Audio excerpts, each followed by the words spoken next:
Hey, to my healthcare workers out there in the world, what do you say to your agency? Okay, so this is story time. Okay, this is what I did. I literally told them I bought a bus, right? And who I told the scheduler. I didn't go in and tell everybody. I picked one scheduler and told her, because you know how agencies are. They're small anyway. Sometimes there's just 7 people in an office.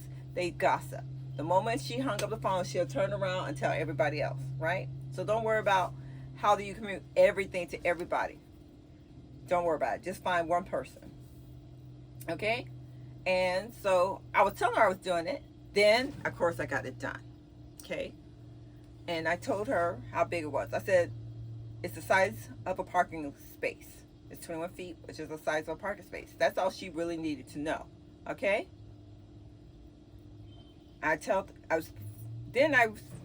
Same thing. You know how they send you runs? They send you clients. They like, we need a baby, G2 baby, 12-hour shift, or this adult, 65 adult. All that remains the same. But you have to turn it around. Okay? You sit there and you call her and say, is there any availability whenever you're ready, which is next week, Friday. I have a Monday. I'm interested in Monday through Friday, or 3 days a week.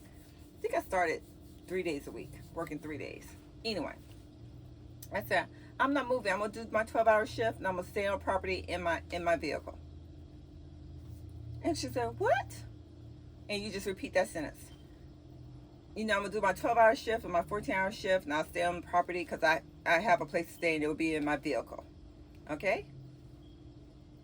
And just tell them. And I would like to see the family first, because you always have orientation, right? Some of us just go to our clients raw.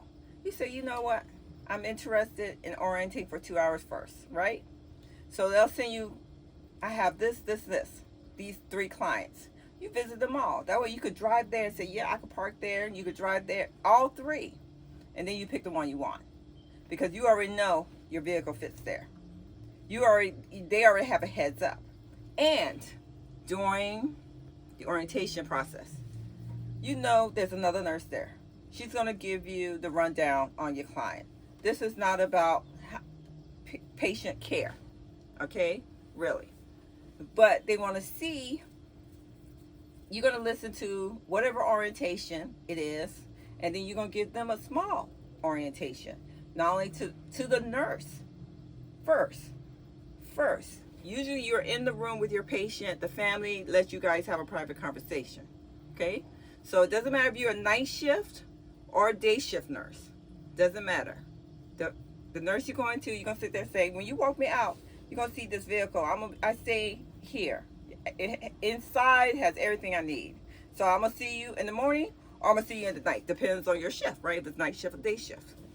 Right? And they're going to just sit there and say, wow, really? That's cool. When we step out, right? You're a group now. She actually got your back. You don't understand. You already have a cheerleader the moment you walk in and talk to the family. And you sit there saying, yes, I love to work with your family. I love to work with Bob, Jim, George, whatever the child names is, right? And by the way, I want you to step outside, because I know you heard that I have this vehicle. I'll be staying with you. I will be coming back tomorrow. Whatever that shift is, act like you're doing it already, because you made your decision, right? So I'm going to see you Saturday at 7 p.m. You're going to probably see me parked at 6:30, because I like to just arrive, right? And I'll see you when I see you. They're going to love it. First, they're going to say, really? Are you going to be okay? Right? Basically, that means, do I have any responsibility? Right? Does that mean I have to feed you more? Does that mean I have to give you electricity? Does that mean you walking in to use the restroom? Right? That kind of stuff. And basically, oh no, you won't hear from me until my shift starts. And they'll sit there, they're happy they got a nurse. And they're going to say, oh, okay. Right? It's going to be like, oh, okay.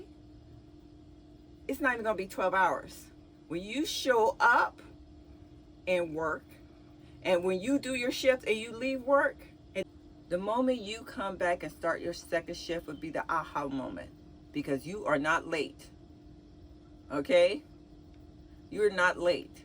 When you walk in with your cup of coffee for orientation for the day shift or the night shift, doesn't matter which shift it is, because it's insignificant, right? They are going to ask you to work another shift. They're going to ask you already. You're going to be sitting there telling the nurse, how was her night? Or you're going to sit there and say, how was their day? Depending on the shift. The family going to be interrupted. You won't be able to get orientation that first time because they will fully understand that this nurse is going to be there, and that never, I'm stuck in traffic. It's never going to be who's going to be here to cover my loved one. It's going to be one shift. You won't be able, they're going to sit there and say, are you going to be here for 3 days? Can you be here for 4 days? And they're going to always ask for more. And you'll sit there and say, I'm open to that, but you know what? You know how it is. When I go back, I have a conversation later on with the agency. Or I have a conversation, if you know the schedule's named Bob, you say, you know what, later on Bob and I will have a conversation about it. You'll hear what's going on later. And be like that. One shift.